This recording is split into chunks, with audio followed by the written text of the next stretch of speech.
اعوذ باللہ من الشیطان الرجیم بسم اللہ الرحمن الرحیم یا صاحب الجمال و یا سید البشر من وجهك المنی لقد نور القمر لا يمكن الثناء كما كان حقه بعد از خدا بزرگ توئی قصہ مختصر جزا اللہ عنا سیدنا و مولانا محمد صلی اللہ علیہ وآلہ وسلم ما هو اہلو یا رب لک الحمد کما ینبغی لجلال وجهک وعظیم سلطانک رب اشرح لی صدری ویسر لی امری واحلل عقدۃ من لسانی یفقهوا قولی رب زدنی علما رب زدنی علما رب زدنی علما۔ السلام علیکم ورحمۃ اللہ وبرکاتہ۔ میں حافظہ افرا جاوید اسلام آپ سب سے مخاطب ہوں اپنے یوٹیوب چینل انفینٹ اسلام میں آپ سب کو خوش آمدید کہتی ہوں۔ امید کرتی ہوں آپ سب خیریت سے ہوں گے، زندگی پرسکون، پر اطمینان اور ایمان بالخیر گزر رہی ہوگی۔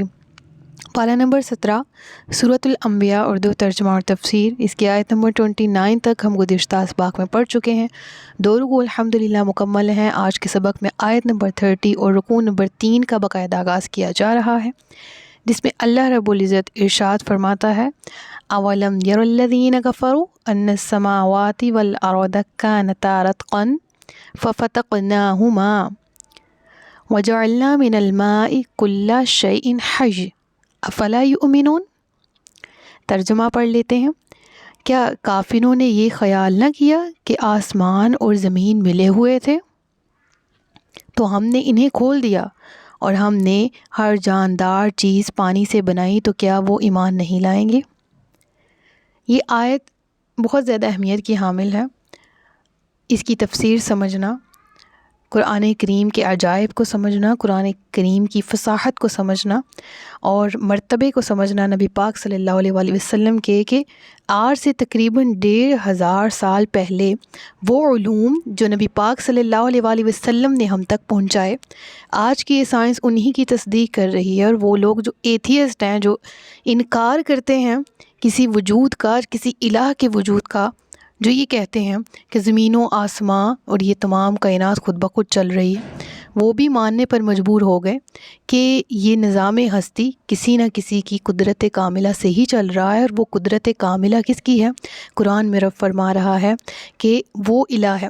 پچھلے 2 رکوع میں ہم نے رب العالمین کا تعارف مختلف انداز سے پڑھا۔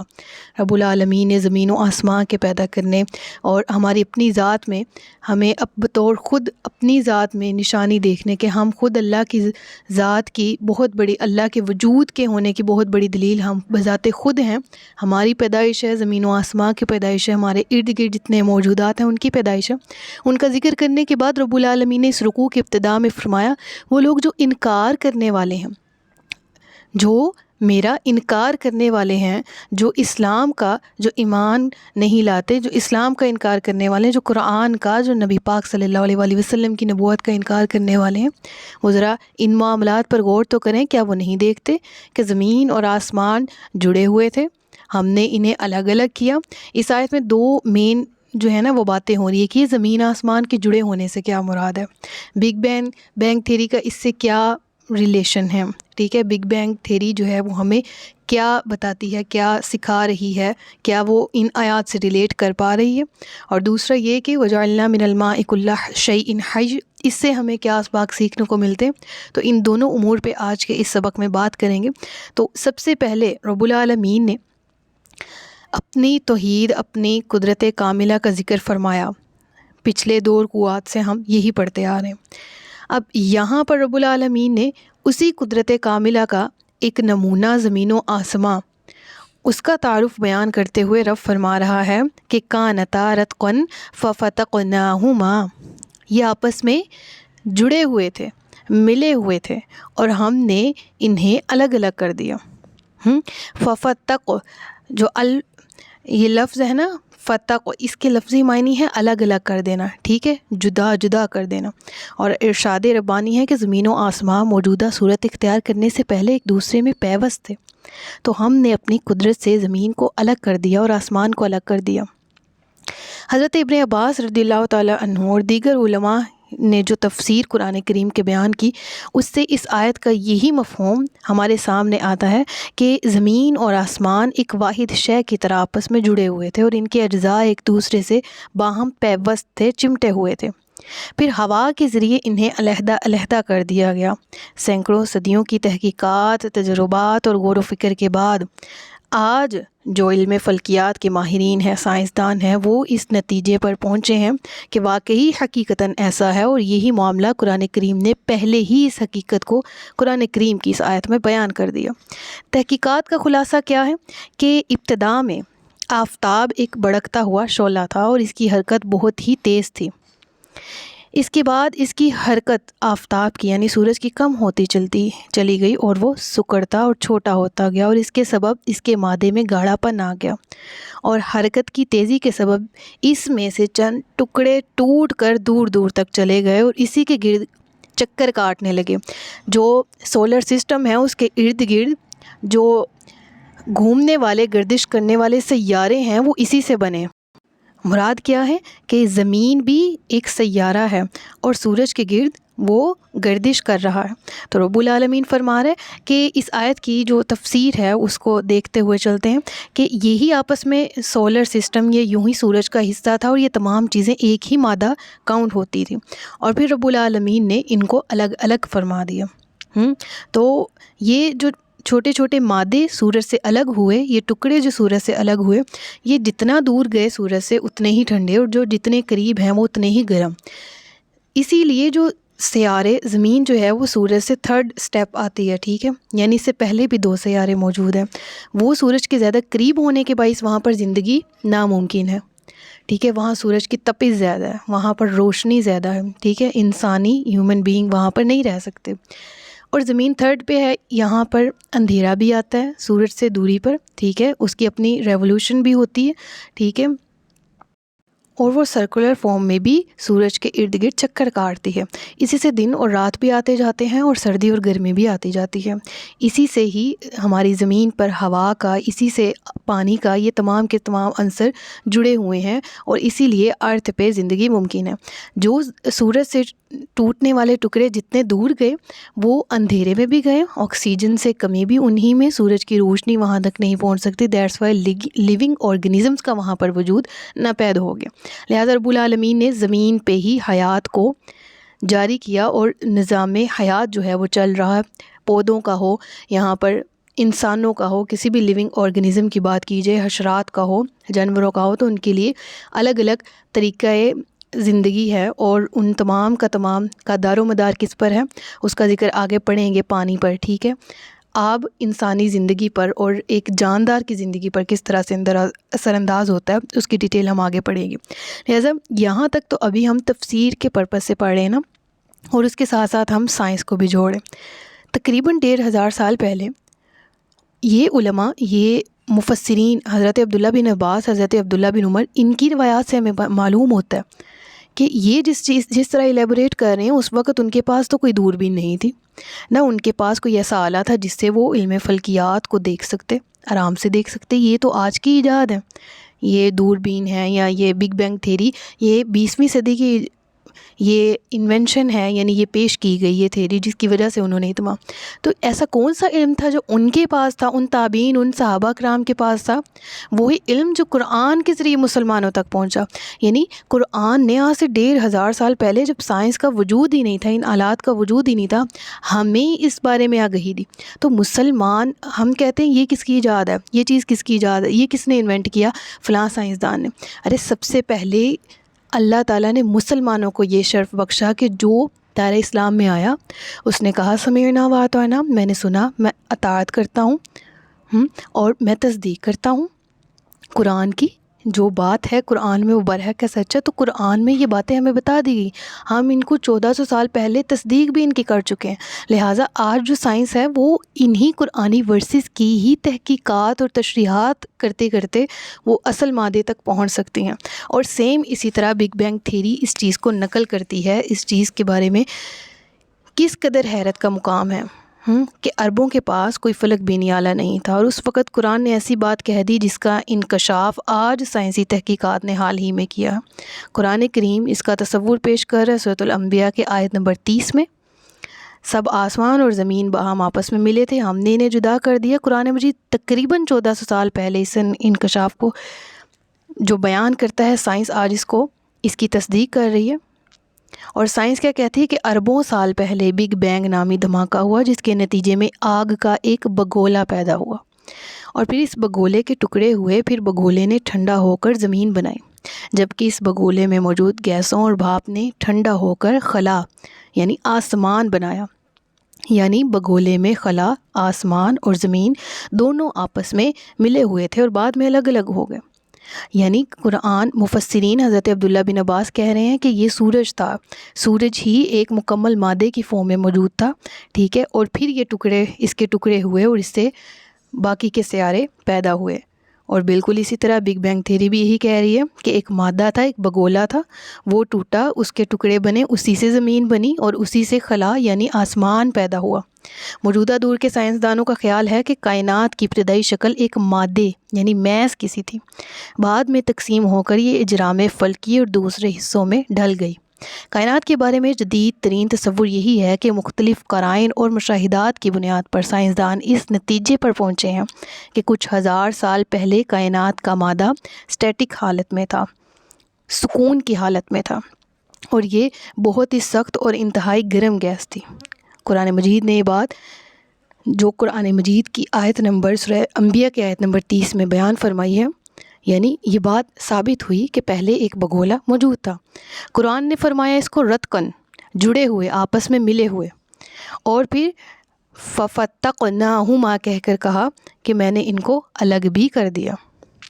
پہلی بار اس معنویت کو یعنی پہلی بار جو یہ انکشاف ہوا تھا یہ 1927 میں سامنے آیا تھا، ٹھیک ہے، اور اس کو کس نے پیش کیا تھا؟ بگ بینگ کا نظریہ سب سے پہلے 1927 میں جارج لیماترے نے، جس نے یہ نظریہ سب سے پہلے پیش کیا۔ ابھی اس کی تھیوری مکمل نہیں تھی، لیکن اس نے یہ نظریہ پیش کیا کہ واقعی حقیقتاً یوں ہی تھا کہ پہلے زمین اور سورج آپس میں جڑے ہوئے، ملے ہوئے تھے۔ قرآن مجید نے کائنات کی تخلیق اور پھر اس کے اختتام کی خصوصی علامات کا ذکر کیا ہے، جس کی تائید و تصدیق مکمل طور پر جدید سائنس کے ذریعے ہو رہی ہے۔ قرآن مجید کے مطابق تخلیق کائنات کا آغاز ایک تخلیقی وحدت یعنی پرائمری سنگل میس سے ہوا، یعنی ابتدا میں کائنات کے بالائی اور زینی حصے یعنی اونچے اور نیچے حصے، اونچے سے مراد آسمان اور نیچے سے مراد زمین، سب کچھ ایک وحدت کی طرح پیوست تھے، ایک سنگولر میس تھا جس میں یہ آپس میں جڑے ہوئے تھے۔ بالآخر اسی تخلیقی وحدت جو ایک میس کی فارم میں موجود تھی، اس کو توڑا گیا اور مختلف حصے ایک دوسرے سے جدا ہو گئے، لہٰذا مادی کائنات کے مختلف حصے وجود میں آ گئے۔ 1965 میں 2 امریکی سائنسدانوں نے ثابت کر دیا کہ طبیعی کائنات کی ابتدا ایک تخلیقی وحدت سے ہو اور اسی کے پھٹنے سے سب کہکشائیں بنیں، اور 1953 میں ایڈون ہبل کی تحقیقات نے بگ بینگ تھیوری کو جنم دیا اور اس کو ریپرزینٹ کیا۔ ایڈون نے ثابت کر دیا کہ کائنات غیر متغیر نہیں بلکہ مسلسل وسعت پذیر ہے، جبکہ قرآن حکیم نے اس امر کی صراحت بہت پہلے سے بیان کر دی تھی، اور اس امر کو واضح طور پر آج سے تقریباً 1500 سال پہلے قرآن کریم میں سورۃ الانبیاء آیت نمبر 30 میں بیان کر دیا۔ اللہ اکبر۔ وَجَعَلْنَا مِنَ الْمَاءِ كُلَّ شَيْءٍ حَيٍّ، اور ہم نے ہر لیونگ تھنگ، ہر جاندار چیز کس سے بنائی؟ پانی سے۔ تو اس سے مراد کیا ہے؟ ہر چیز کی ابتدا پانی ہے۔ اس سے مراد کچھ اس طرح سے بھی ہے کہ جو پانی ہے وہ انسانی زندگی کے لیے بھی ضروری ہے، انسانی کیا، ہر جاندار کی زندگی کے لیے، اور اس پانی سے مراد نطفہ بھی لیا جاتا ہے جس سے ابتدا ہے، اس پانی سے مراد بارش کا پانی، آسمان کا پانی جس سے فصلیں، نباتات اور یہ تمام چیزوں کی زندگی جڑی ہوئی ہے۔ الغرض یہ کہ انسان کی ابتدا بھی پانی سے ہی، اور انسان کا رہنا، زندہ رہنا بھی پانی ہی کے لیے ممکن ہے، پانی ہی کے ذریعے ممکن ہے۔ اور یہاں پر صرف انسان کا ذکر نہیں، ہر جان، کل شیء حی، ہر زندہ چیز جو ہے اس کی حقیقت کیا ہے؟ پانی ہے، اور وہ منحصر بھی پانی ہی پر ہے۔ تو الغرض یہ کہ اس آیت کی اگر تفصیلات کی طرف جائیں تو ہمیں ایک تو بگ بینگ تھیوری کا نظریہ سامنے آتا ہے، اور دوسرا ہمیں حضرت عبداللہ بن عباس کی طرف سے کی گئی تفسیر سامنے آتی ہے، جس کو 1900 والے جو ایئرز ہیں، 1930s ہے، 1950s ہے، اس میں جس کی تحقیقات کی گئیں، اور ریسیمبل بگ بینگ تھیوری اسی سے ہے۔ اور پھر اس کے بعد ہم نے ایک اور یہاں پر نظریہ آتا ہے، وہ بھی بتاتی چلتی ہوں، آپ کو مختلف تفاسیر کی کتب میں ملے گا، ٹھیک ہے، اور وہ یہ ہے کہ کچھ علماء کہتے ہیں کہ کانتا رتقن ففتقناہما، اس سے مراد ابھی اگر آپ اپنے ہاتھ کی مٹھی کو بند کریں، ٹھیک ہے، تو میں نے بھی آپ کو مثال دی تھی نا، سیمپل ایسا تھا، ٹھیک ہے، کہ ایک مادہ تھا، پھر وہ جس طرح ہاتھ کھولیں تو وہ مختلف، جس طرح 5 فنگرز ہیں تو وہ تقریباً 11 سیاروں میں وہ ٹوٹ گیا اور انہی میں سے ایک زمین ہے، ٹھیک ہے۔ میں نے بھی آپ کو یہ بات سمجھائی۔ ایک نظریہ یہ بھی ہے کہ آسمان بند تھا، یعنی وہ پانی نہیں برساتا تھا، ٹھیک ہے، اور زمین کے جڑے ہونے سے مراد کیا ہے کہ زمین سبزہ وغیرہ نہیں اگاتی تھی، ٹھیک ہے۔ تو کانتا رتقن، اس سے مراد ایک نظریہ یہ بھی ہے کہ یہ آپس میں ملے ہوئے نہیں تھے، بلکہ اس کے بارے میں نظریہ یہ دیا جاتا ہے کہ یہ بذات خود اپنی اپنی حالت میں جڑے ہوئے تھے۔ پھر رب العالمین نے جب زمین پر جانداروں کا وجود تخلیق کیا تو پھر آسمان بھی، ففتقناہما سے کیا مراد ہے کہ آسمان کو بھی کھولا اور زمین کو بھی، مراد یہ کہ آسمان پھٹا، اس سے پانی جاری ہوا، ٹھیک ہے، اور زمین کا بھی جو منہ بند تھا وہ بھی کھلا، اور اس سے کیا، آسمان سے اس نے پانی کو اپنے اندر ابزورب کیا، بارش آسمان سے برسنے لگی، آسمان کا منہ کھلا، اور زمین کا منہ بھی جو بند تھا، مہر بھی اس کی بھی ٹوٹی، اور ضروریات کی ہر چیز اگنے لگی۔ واللہ تعالی اعلم، اللہ تبارک و تعالی اس امر کو بہترین جانتا ہے۔ قرآن کے اندر جو یہ اشارات موجود ہیں تو یہ کیوں بیان کیے گئے ہیں؟ صاف بات یہی ہے کہ یہ معاملہ عالم غیب سے تعلق رکھتا ہے۔ اللہ نوز بیٹر، اللہ تبارک و تعالی جانتا ہے، حقیقی علم اسی کے پاس ہے۔ اس معاملے کی حقیقت ہم اپنے علم اور ادراک کے ذریعے معلوم نہیں کر سکتے، ہم صرف وہ بات بیان کر سکتے ہیں جہاں تک ہماری عقل ہمیں رسائی دیتی ہے، جہاں تک ہماری عقل کی رسائی ہے ہم وہاں تک ہی سوچ اور سمجھ سکتے ہیں۔ حقیقی علوم جو ہے، حقیقی علم، وہ اللہ ہی کے پاس ہے۔ اور قرآن کا مقصد بھی یہ ہے کہ خدا کی قدرت اور حکمت کی طرف انسان کی توجہ جائے، اور قرآن نے یہ بیان کیا تو یقینی طور پر ہر شخص، میں اور آپ، ہم سب اہل ایمان دل سے پکار اٹھتے ہیں کہ کوئی تو ہے جو نظام ہستی چلا رہا ہے، وہی خدا ہے۔ اللہ تبارک و تعالیٰ نے اپنی ذات کی بہترین، یہاں پر قدرت کاملہ کی بہترین نشانیوں میں سے یہ نشانی یہاں پر بیان فرمائی۔ امید ہے آپ کو یہ بات سمجھ آ گئی ہوگی۔ پھر افلا یؤمنون، کیا تم ایمان نہیں لاتے؟ یعنی جو سائنسی تحقیقات کی بنیاد پر یہاں تک آ جاتے ہیں نا، ان میں سے بھی میجورٹی پھر بھی ایمان نہیں لاتی، اور اس دور میں کافر بھی، جن کو ان کے وجود کے بارے میں، ان کے وجود کی طرف توجہ دلائی جا رہی تھی، اور اس کے ساتھ ساتھ ان کو یہ توجہ دلائی جا رہی تھی کہ خود پر اور کائنات پر غور کریں، اس کی باریکیوں پر غور کریں، اور اس کے بنانے والے پر ایمان لائیں۔ یہاں بیان فرمایا کہ کیا اب بھی ایمان نہیں لائیں گے؟ لہٰذا جو دل کی آنکھ سے قرآن کو دیکھے، پڑھے، جو دل کے کانوں سے اس کو سماعت کرے، وہ ضرور ایمان لانے سے اس کو کوئی چیز نہیں روک سکتی، اور ایمان سے دور وہی رہے اس دور میں بھی، وہی نامراد رہے جن کے دلوں میں ٹیڑھا پن تھا، جنہوں کے نفوس میں ضد تھی، عناد تھا، سرکشی تھی، وہی محروم رہے۔ اللہ تعالی ہم سب کو ایکسیپٹنس کی توفیق عطا فرمائے۔ اللہ تبارک و تعالی ہم سب کو علم نافع اور عمل خیر کی توفیق عطا فرمائے۔ تو ابھی تو میں نے اس لیکچر میں رکوع مکمل کروانا تھا، لیکن اسی آیت کی تفسیر کو ہی الحمدللہ تقریباً 20 منٹ ہوئے چاہتے ہیں، تو انشاءاللہ باقی کا رکوع ہم نیکسٹ لیکچر میں کور کریں گے۔ صدق اللہ العلی العظیم و صدق رسولہ النبی الکریم۔ سچ فرمایا اللہ نے جو عظمت والا ہے، اپنا بہت سا خیال رکھیے گا، مجھے دعا میں یاد رکھیے گا۔ تاجدار ختم نبوت زندہ باد، پاکستان ہمیشہ زندہ باد۔ السلام علیکم ورحمۃ اللہ وبرکاتہ۔